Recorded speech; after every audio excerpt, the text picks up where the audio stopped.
Amis du rendez-vous de nos frères les saints, bonjour et bienvenue à notre découverte de ce jour.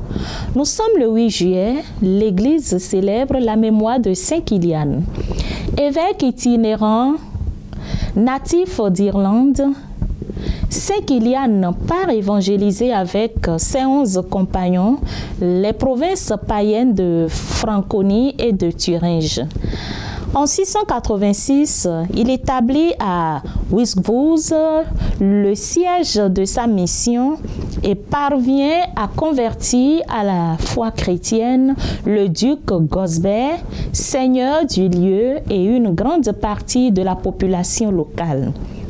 Mais un conflit éclate lorsque Saint Kilian révèle à Gosbert l'irrégularité au regard des livres sacrés de son mariage avec la veuve de son frère dénommée Gélan et obtient de lui la promesse de se séparer de sa femme.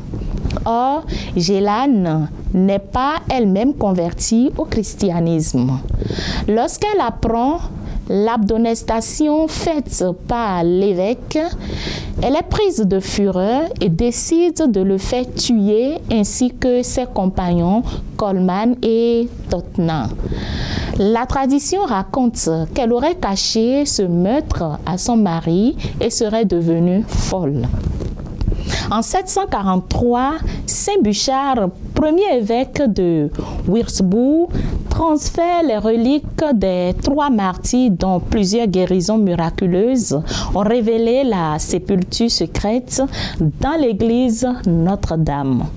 Leurs crânes sertis de pierres précieuses prennent place en 752 dans la toute nouvelle cathédrale du Sauveur.